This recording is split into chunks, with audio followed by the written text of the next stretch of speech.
Thank you for trekking all the way up to Mandalay Bay. I know we're a long way from the Venetian. Before we get started, I wanted to apologize for my voice in advance. I'm getting over a cough, so I'm going to be relying on the mic a lot and not, hopefully my voice makes it through. So today's session is boosting .NET application performance. We're going to be talking about .NET and Graviton. I wanted to call out two related sessions today also. The first one is modernizing .NET framework applications with some of the AWS tools that we have for that. And that's here in this building, so you don't have to trek or take the shuttle. And that's at 2:30, which leaves you time for like lunch, I think. And that's a workshop. And then there's a chalk talk at the Win, which is like kind of way down there this evening at 7 p.m. And that's a chalk talk of other developers that are building on Graviton. And chalk talks, if you haven't been to one, it's sort of a conversation. It's not specific to .NET, but it's specific to Graviton, so I wanted to call that out. Oops, and I kind of forgot to introduce myself somewhere. There we go. I'm Kirk Davis. I'm a principal solutions architect on the Microsoft platform team. I've been at AWS about 6.5 years, and I'm based in Portland, Oregon. And yeah. Hi, I'm Sri Lakshmi Pai. I'm a principal application architect here at AWS. I'm part of professional services team, and I've been with AWS for 5 years now. All right. Now I'll jump back into it. So today we're going to be talking about .NET on AWS, Graviton, and maybe doing some demos. I'm trying to focus as much as possible on .NET on Graviton3. It's the latest sort of GA version of both of those. Graviton is an AWS-designed processor built on the Arm64 instruction set, and it has cloud optimizations specifically for, or it has optimizations in hardware for cloud workloads. A Graviton processor is a system on a chip, and they're designed in-house specifically for the AWS cloud. And one key point about the fact that these are designed in-house by our subsidiary, Annapurna Labs, which we acquired in 2015, is that we're not designing this for like the sticker stats, because we're not outselling the Graviton processor to other people, so we're not designing for the core count, clock frequency. If you're a chip seller, like those are the things you put in the package. We're really focused very much on the real-world performance of your applications running on the AWS cloud. So I guess that's an advantage compared to if you look at other public cloud providers that are buying off-the-shelf parts from suppliers. The Graviton EC2 instances that use Graviton, they're based on the AWS Nitro platform for hardware acceleration. So this includes hardware-accelerated hypervisor, network hardware offload, storage hardware offload, and security features, and that's all implemented in the Nitro card for the most part. We announced a new version of the hypervisor this week, actually. And if you do because a lot of these features have been offloaded to this custom hardware, custom hardware, that leaves really almost 100% of the performance of the actual CPU itself to put toward your application. And if you look at some of the third-party benchmarking, you'll see that you get very close to bare metal performance on AWS EC2 instances that are built on Nitro. And these benefits translate up into the higher level compute abstractions that are built on Nitro under the hood. So if you're using our container services or serverless, both of which support Arm64, then you also get that better performance. It's been 4 years at reInvent 2018 since we launched the original Arm64 processor. It was the A1 instance family. Don't use that for new workloads. Because since then, we've really dramatically increased the performance of the processor, first with the Graviton 2, which was announced at reInvent 2019, and then now with the Graviton 3, which was announced last year. And the Graviton 3 instances started rolling out earlier this year. They went GA, starting with the C7G family, or the instance type. And then earlier this week, we announced the Graviton 3E, which is an optimized version of that processor for HPC, high-performance computing workloads. So the Graviton 2 already had better price performance, and from my testing and other testing with .NET, just better raw performance than the x86-64 or just x64 instances that were comparable size, like same number of vCPUs, same number of memory. I got better performance for most stuff in .NET on the Graviton 2. And with Graviton 3, it's just another increase in performance beyond that. Graviton 2 was built on a 7-nanometer process and used DDR4 memory. Graviton 3 is built on a 5-nanometer process, so the chip features are smaller and they're more energy efficient. And it's our first EC2 instance type that supports DDR5 memory, which is it has about 50% higher memory bandwidth than DDR4. It has a bunch of other improvements too.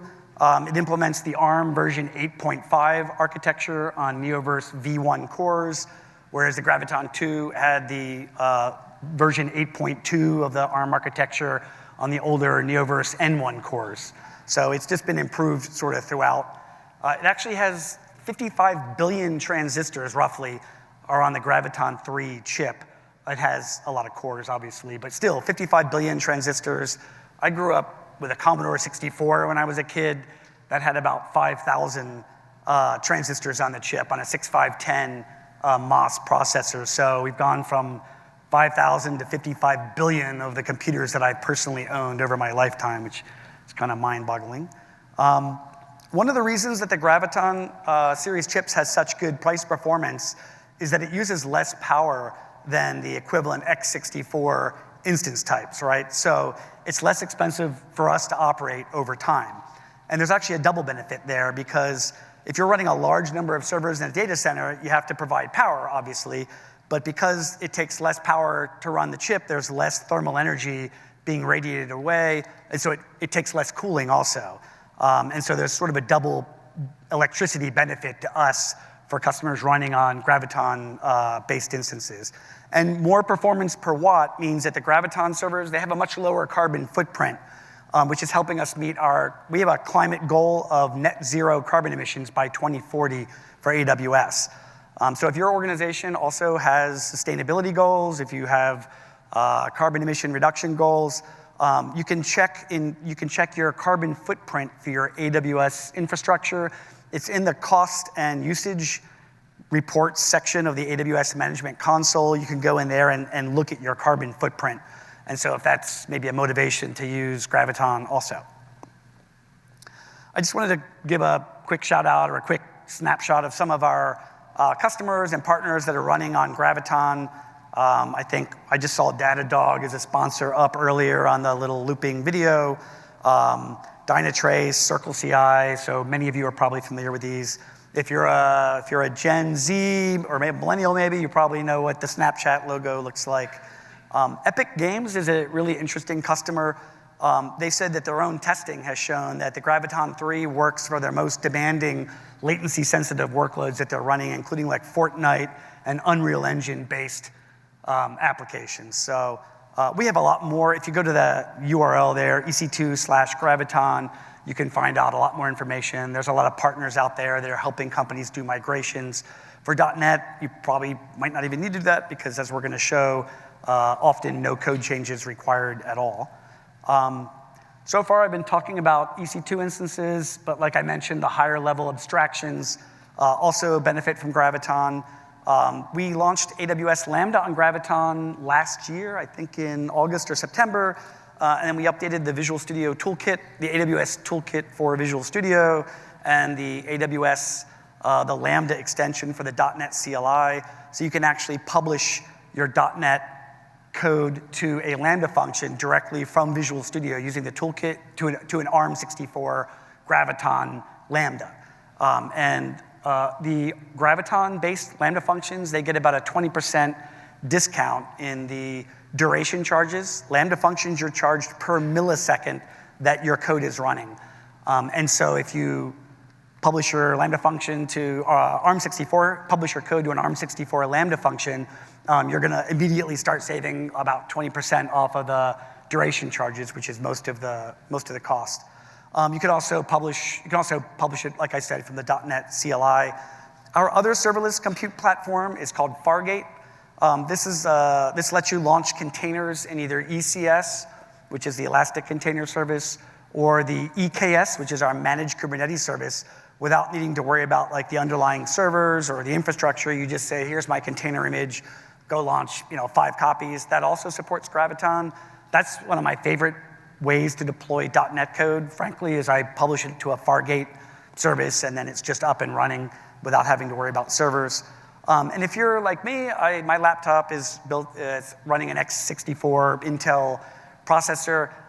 If you use multi-architecture images, you can actually have your Docker file and build the Docker image locally, push it up to ECR, which is our Elastic Container Registry. It's kind of like a private Docker hub in your AWS account that supports multi-architecture images, so you can deploy that then to either X64 or Arm64 containers, and it will all just run fine.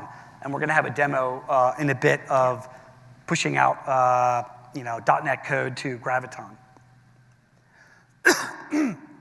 So one big difference I wanted to point out, and one reason you're going to see better performance in general on the Graviton-based EC2 instances, is the difference in what a vCPU means.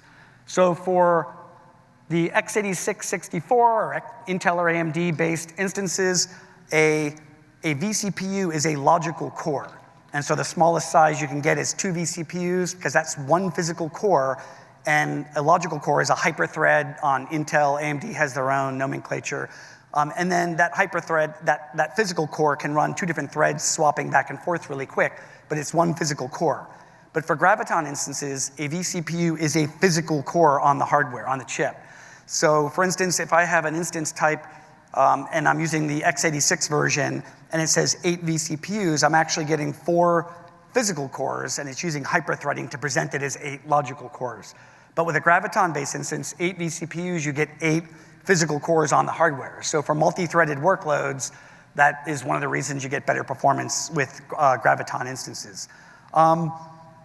Also, if you're setting your thread pool size or you're manually allocating threads in code, just keep in mind that's physical cores, so you can feel free to spawn 8 threads and not worry about that you're using hyperthreading. The Graviton instances are generally about 15 to 20% less expensive. So I have a comparison of the sample EC2 cost there. For managed services like RDS, as we'll say later or show later, Graviton is now supported across most of our managed services like RDS, which is managed databases, relational databases. The difference in the cost isn't quite as much because you're not just paying for the raw compute, you're paying for patching and backups and scaling and things like that. But they're still less expensive. They become really popular with customers running open source databases like MySQL or Postgres or MariaDB. And it doesn't look like it's a lot, but the savings really add up over time. I think we have, it's about 25 cents roughly between $2 and 7.6 cents an hour versus $2.32. About a quarter or so per hour, and it doesn't sound like a lot, but if you're running a database, which 24/7, which most databases are, 365 days a year, that's over $2,000 for that one database. And if you have 20 databases running, between prod and staging and dev, 20 databases would be $42,000 a year. And if you save that much, your manager will probably send you back here again next year, right? Because that would pay for your reInvent trip and your hotel, maybe. So anyway, I just want to point out that the costs do add up, and it's also for Fargate. Pretty much if you're choosing the Graviton underlying instance for any of our managed services, you'll pay less, right? Just a quick reminder that you should be using .NET 6 or .NET 7. .NET 6 is the latest long-term support release of .NET, and .NET 7 is the current release that just launched last month, or went GA last month. 2.1 and 3.1 are already out of support, and 2.1 is already out of support, and 5 is out of support. 3.1 goes out of support next month, so don't build anything new on those. And really, most of the ARM optimizations came in .NET 5 and 6, so if you're going to run on Graviton, don't use less than 6 anyway. Just a couple quick. Microsoft has a big blog they put out, which is really useful. It's all about the Arm64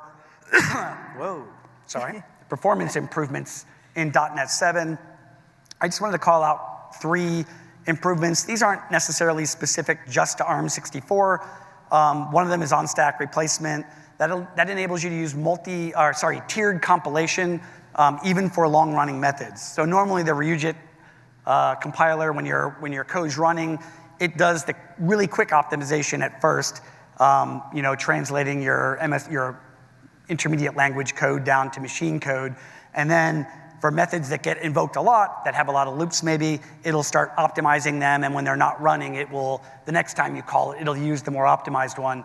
But before .NET 7, you couldn't do that for a long-running method that was currently running. They've actually implemented that now in .NET 7. There's other improvements for vectorization. That means using SIMD, which is single instruction, multiple data, that enables you to operate on multiple pieces of data in parallel with the same operation, taking advantage of hardware features that are parallel in GPUs and CPUs. ARM has those extensions. They're called Neon.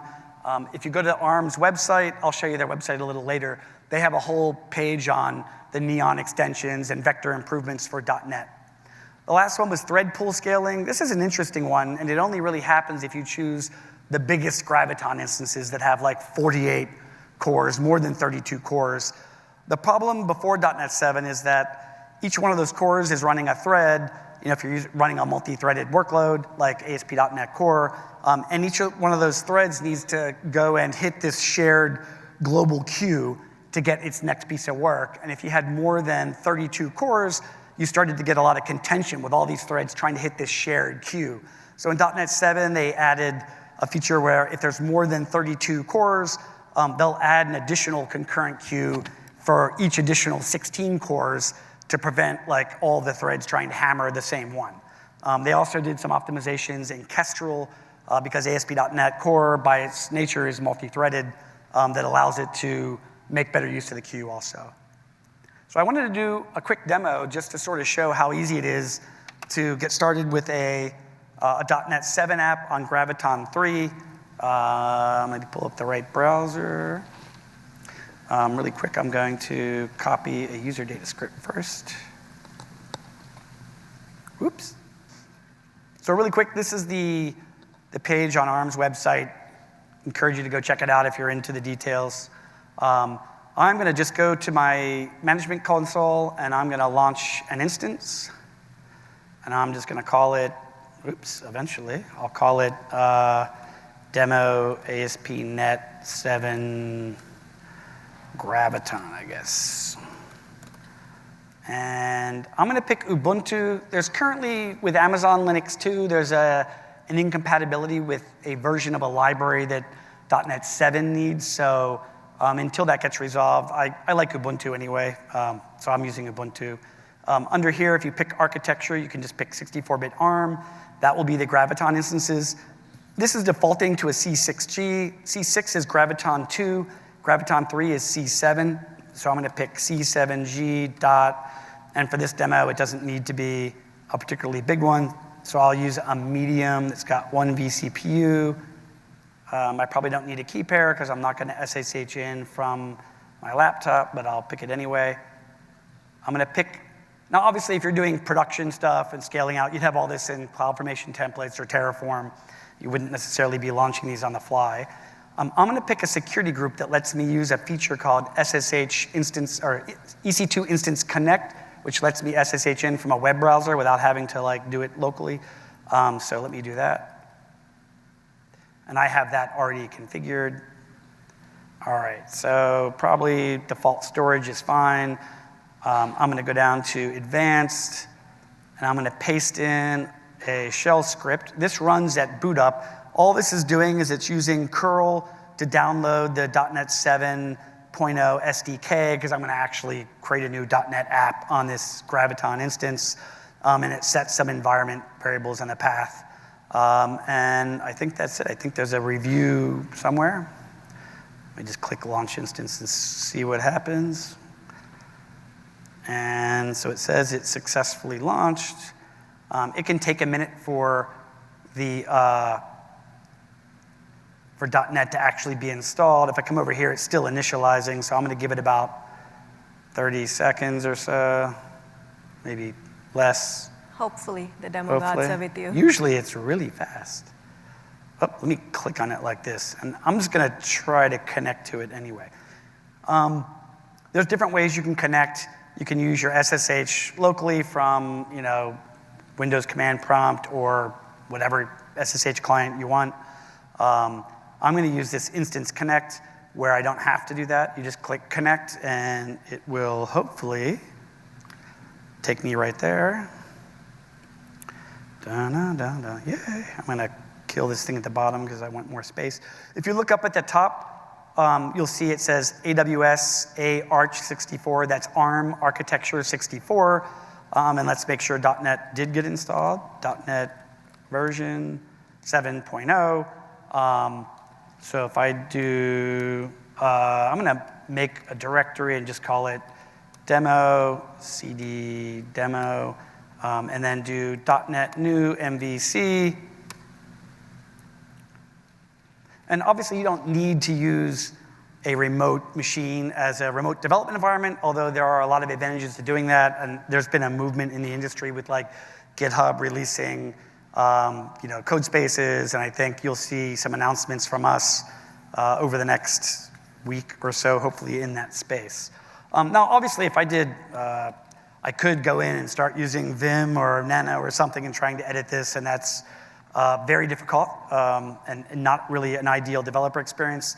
Typically, I would connect to that using a remote connection in VS Code, or I would deploy to it from Visual Studio using one of the third-party extensions that uses SSH and lets you deploy your code up. I'm going to show you kind of a cool thing that works perfectly on Graviton using a GitHub feature that Microsoft put out that allows you to use VS Code in a browser. And if you haven't done this, it's actually kind of a cool. I'm going to hit clear. And keep in mind, I'm in a browser, so I haven't even had to open up an actual shell SSH. So this is just going to use wget to pull down the setup script. And it's going to install. And then I should be able to type just code server and hit yes to agree. This will all make more sense in a minute, I promise. I'm going to copy this code that it's giving me here. Copy. Now, if I go over to github.com login device and paste that code in, it's going to open up an encrypted tunnel between that instance and me that allows me to access the Visual Studio Code UI through a browser, which is kind of cool. What do you want to call this machine? I'll just call it Demo Kirk. And finally, it's going to give me a link, which I'm going to copy and paste into a browser window, like right here. And if my security group update worked, which it looks like it might have. Okay, so I'm getting VS Code in the browser, and then, yes, I trust the author because it was me. And now, like I said, usually if I was doing this, I'd probably connect from VS Code to my desktop. But the cool thing about this feature that they put out, and it was in public preview when I signed up for it, I'm not sure if it's GA yet or not, is that you could be on an iPad or something that doesn't allow you to install VS Code, or maybe you're on a machine that's not yours, or you're on a machine where you don't have admin rights, and so you can't install VS Code, or they've blocked port 22. I've been in places where the IT departments have blocked port 22, and so you can't use SSH. And so in any of those cases, it would be nice to get to it from a browser. And if I go to View and to the terminal, this is actually, right on that machine. So I could actually come here to the view, to the home view, and do like H1. Welcome to, if I could type, I'd be dangerous. Reinvent 2022/H1. And then just to prove that it's running on Arm64, I'm going to paste in some the Razor syntax MVC stuff to dump the .NET version and the processor architecture to the screen. So, because I'm actually going to run this from here. So the other two things I need to change are by default, HTTPS redirection is on, but I'm not going to go create a certificate just for this. So I'll comment that out. And then I think just in the properties folder, I'm just going to change the launch profile to listen on every port, not just, and I'll do, let's see, port 5, whoops. Delete 5,000. And I'm going to make that 5001. I don't think I need to change these down here because I'm not using HTTPS, but just in case, I'll do that. And this is just the launch control S. So if I was developing something and I wanted to make sure it was going to run on Graviton, I could build it, run it from there. .NET, I should do a build and restore or something first, but I'm just going to like push in and we'll see if it works. Maybe. Yeah, it says it's working.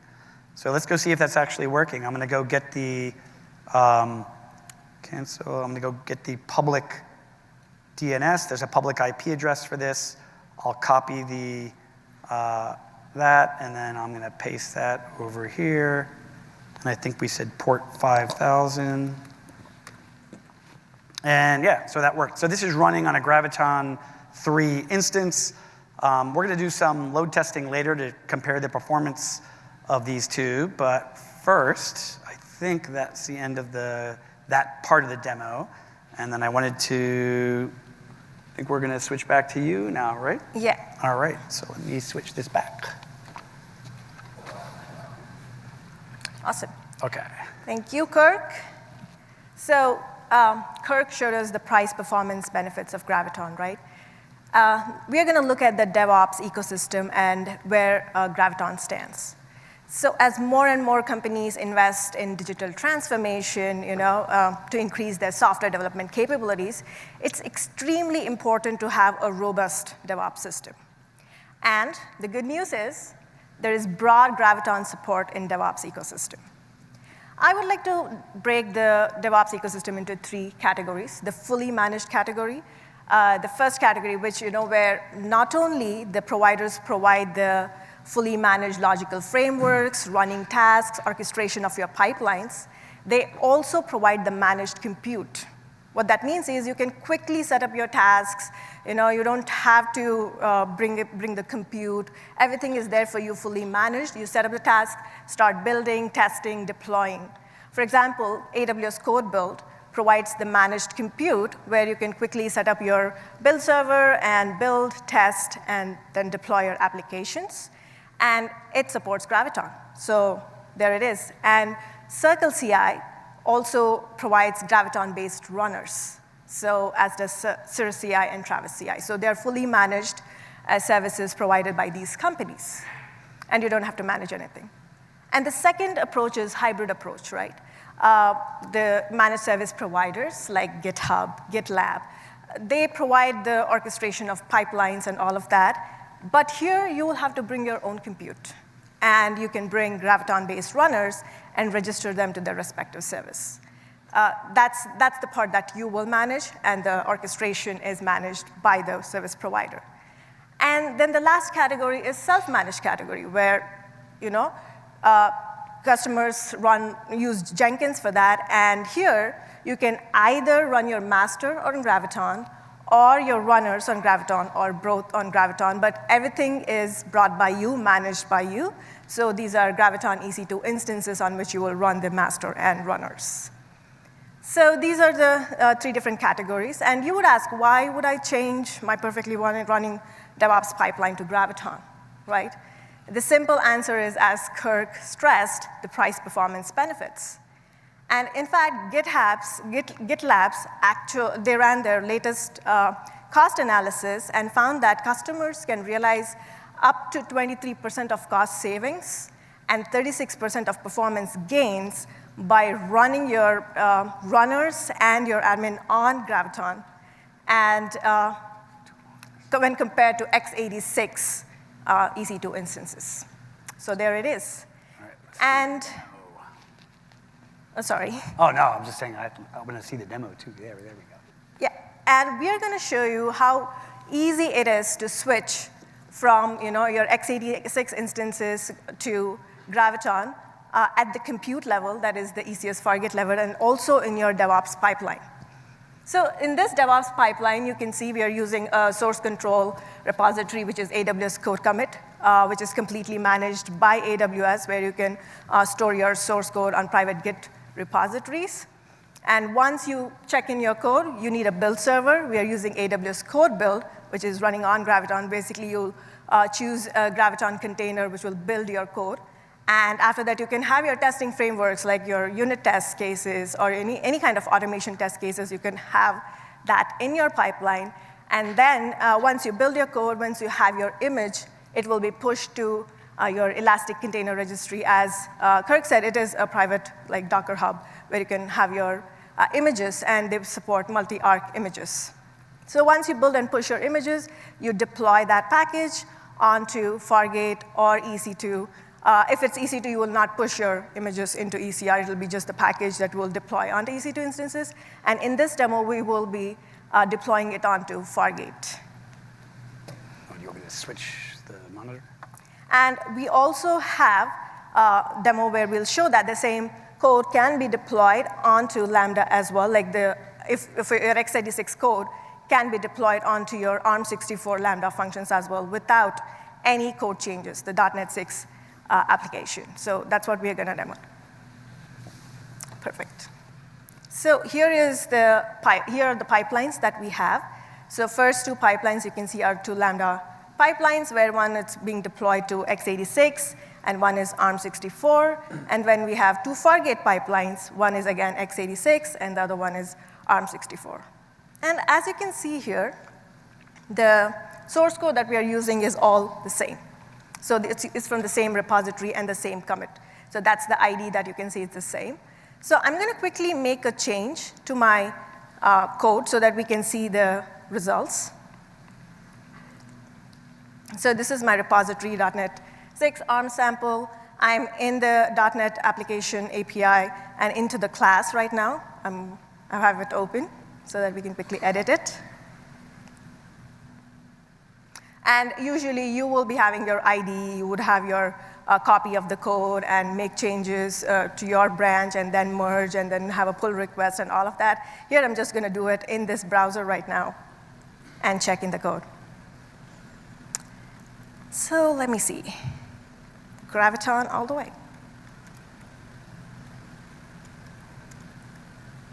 I made the changes to the message. Just have my name. Has anybody ever made a commit directly from like the GitHub web editor when you're in a real hurry? It's pretty much the same thing. So I committed my change, so that should kick my pipelines. Let's see. We hit. Oh. Perfect. Yeah. So let's get into a pipeline. And before we get in, this is basically the API that I just updated.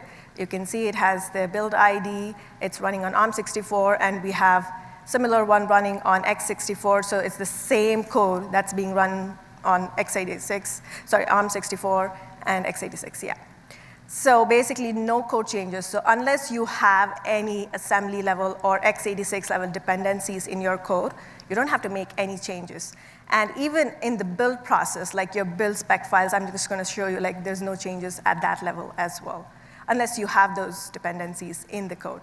So this is the pipeline source stage, and next is the build stage. And let's get into the build stage where we are using the Graviton environment. So here is the build details. I go here.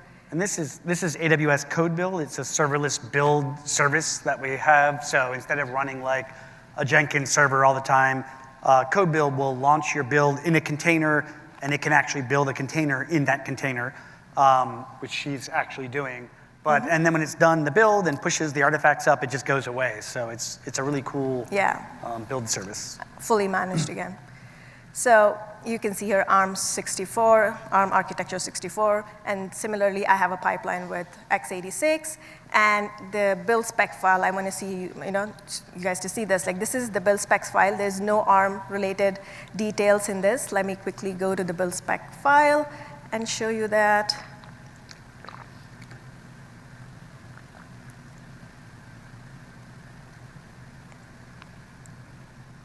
So these are the 3 build spec files I have. One is for EC2, which we are not demoing here, but we still have that. If you want to go back home and run it on EC2 deploy, you could use that. And I'm going to open the ECS build spec file. And here you can see, I hope you can see. Yeah. The commands that we have here, basically, to exporting your .NET, pre-build commands, building, and finally building your image, and post-build, which is just printing certain things. So as you can see here, there is nothing related to Graviton or x86 mentioned here. So it's the same set of commands which will build your image and push it to ECR. And that same image will be used to deploy both on x86 and Arm64 that you will see. And also, I'll show you the Docker file, which we are using to build the image, which is a multi-stage build Docker file. And even that does not have any ARMS or x86 related dependencies. And that's because we don't have that. And sometimes you might have those dependencies. And in this Docker file, you can see, again, we are pulling the .NET base image, then we are building the application and copying that project, and finally you will push the image and publish the image, right? If you look at that base image where it says it's coming from Microsoft's container registry, MCR, ASP.NET 6, that is a multi-architecture base image, which means you can deploy that to Arm64 or x86. Yeah. And if you're doing some kind of ahead of time compile and have the dependencies mentioned here where you want that x86 build, so that's where you will change. If you have that kind of dependency, that's where you'll want to change it to Arm64 so that it doesn't fail. So that's the only change you would probably make. And same goes to the application level code. Like if you have namespaces with x86 in it, you will want to change that to your Arm64. So those are the minimal changes that you will have to do and make sure your application builds and then runs on Graviton. So that's probably deployed by now, right? Yeah, let's see if our pipelines are deployed. That's the interesting part.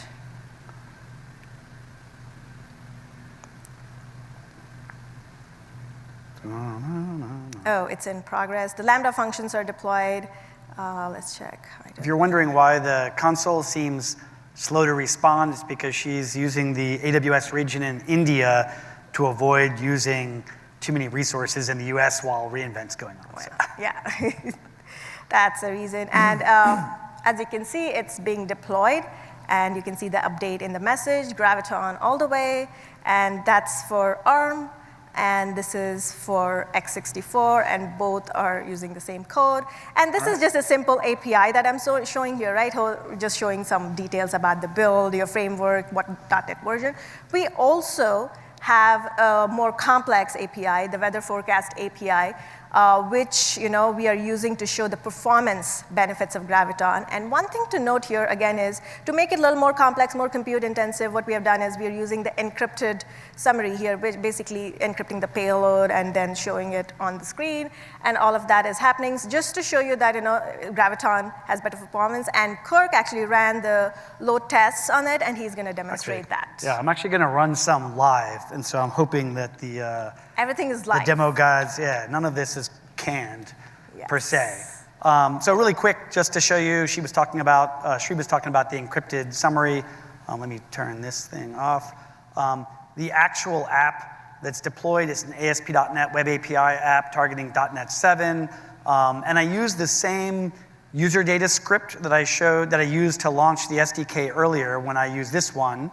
And I basically just added a couple more lines to use curl to pull down the same app, ASP.NET, MVC, zip. It's actually not MVC, it's Web API, I think. But anyway, oh, wow. Sorry. Unzips it and then runs it, right? So there's no intervention required. The instances come up and they just start running the code. Like Sri was saying, to make it a little more difficult for the processor, at startup, it loads. It's an ASP.NET Core Web API with EF Core, Entity Framework Core 7, and it's loading a few thousand pre-gen random weather forecasts into the in-memory database feature context in EF Core. And then when you call the controller, You pass how many you want. If you don't pass, it defaults to 100. And it's just literally going to take that many and push it to a list. And then uses RSA encryption to go through each one and encrypt the summary using an RSA encrypt method down here. This code's all up in the GitHub repo. We're going to have a QR link at the end. So then I deployed that to 2 different instances. One of them, let me close that down. Oops. Eventually. One of them is the Intel-based C6i extra large. I put it on this domain name so I could use a third-party load testing tool called Loader.io without having to worry about putting a file or whatever up there. Basically, I have 2. This is the Intel-based one, and this is the Graviton-based one, which is at C7G extra large. Don't go hammer this during my demo. You'll mess up the load testing, please. So this is Loader.io. I'm using this because it does some like pretty charts and graphs and stuff and gives you decent numbers. I've got 3 different tests configured here. For each test, I have one for Graviton and then one for the comparable Intel. They're just hitting the 2 different domain names. And those 2 instances are both the same size, both the same number of vCPUs, memory, everything's exactly the same. 2 of the tests are using that encrypted, the encrypted weather summary, and the third one's just serializing the weather forecast without encrypting them. That one doesn't really stress the CPU very much, though, so you tend to get kind of equivalent results because Loader.io can only send so many requests. So first I'm going to run the ones for 50 just to see what that gives us. So I'll start the Intel one here, and then here I will start the Graviton one. And it's just 20 seconds, so we don't have to wait too long. The Intel one, I'm getting, oh wow, way better millisecond response time than usual. 832, that's perhaps not too easy. Well, that's off the screen. Hopefully you can see under the response times here is what I'm looking at. It averaged 837 milliseconds per request. It had 57 successful requests, which is pretty good. We were hammering it. Then for the Graviton-based instance, 617 milliseconds, which is actually worse than I usually get with that one. But I had 60 successes, so I had more requests. That's, about more than 200 milliseconds. So that's like a, 30% better, 30% reduction or something like that, 25% reduction in latency time between those 2. And what's more interesting to me is if I go do for 100, in other words, instead of picking 50 weather forecasts and encrypting them each time, each HTTP GET will ask for 100 weather summaries, which will like double the load really. So I'm going to do that. Encrypt 100 Intel. So I'll pick that first, and I'll come over here and do 100 Graviton. And the more heavily you load it, honestly, the better the Graviton tends to do relative to the Intel. Now you'll see I'm starting to get not so great, 4,000 milliseconds, up to 4 seconds. And that's because some of these are just timing out. The instance can't handle that much load. I had 19 success and 11 timeouts, which is actually worse than I usually get with the Intel, so that's pretty bad. Meanwhile, the Graviton with the exact same test, all 57 were successful. Average milliseconds was 768. And these are not just, they're the exact same instance type, size, generation. The Graviton one's about 15% cheaper. And so, there's no code changes. They're both pulling down the exact same zip. They're both just doing the standard, .NET build, any vCPU or any CPU. I'm not doing any ahead of time compilation. It's just bog standard ASP.NET, and I get just like visibly better performance on the Graviton. I'm going to switch back really quick because I did some more comprehensive load testing and benchmarking using a tool called Crank, which is it's an open source tool. Oh, you have that. Yeah. Sorry. Or actually, I'll hold it. I'm a control freak, so I'll hold it. Let me hit fast forward again. So I used a tool called Crank. I originally published a blog on the AWS website 2 years ago for Graviton 2 on .NET 5 when all the ARM optimizations first started coming into .NET and compared it to a then current Intel, on an M5 series. And I got better performance with .NET back then, so I decided to run those tests again with .NET 7 and the newest generation of Graviton, which is Graviton 3, well, until this week anyway, Graviton 3 versus the latest generation Intel, same instance, C6i versus C7G. Because some of the tests I was running, like the last one stands for parallel encrypt weather times 10, they're more computationally expensive, so the bars would have been lower. So I had to normalize the bars where for each test, where the ones where the numbers were really, really high, I divided them both by 10 to get them to fit on the same graph. But the relative size between the bars is accurate. And then I took the raw numbers where Graviton did better in all but one, in 4 out of the 5. And on the one where it was almost exactly tied in raw performance, and that was async parallel JSON, where it was just pulling weather requests out and serializing them back. But then I took all those numbers and divided by the hourly price of each instances, and that's why you can see this bar is price performance in its requests per second divided by, per dollar, really. And so still with the Graviton 3 and Intel-based instances, the difference is even more with AMD, but the AMD based instances, which have like a C6A or M5A is AMD, those are a little less expensive, but they're also a little bit less performant, and so really the charts work out to about the same. I may be publishing an update to the blog with the whole test architecture. I used Crank. I had to make some modifications to Crank, so I forked the official Crank repo because it wasn't working with .NET 7 on Arm64, so I had to make changes to allow it to push and build and pull the correct bits down.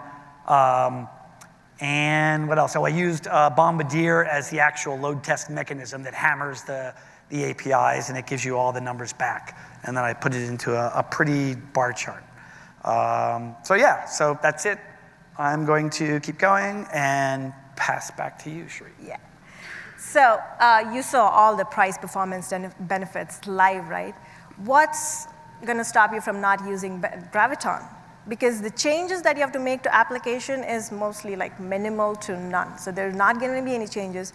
You just have to update your infrastructure as code templates. It could be CloudFormation, CDK, Terraform, whatever you're using. Just update the environment type and the properties that, where you'll say that it's going to use Graviton, not x86. And that's the update.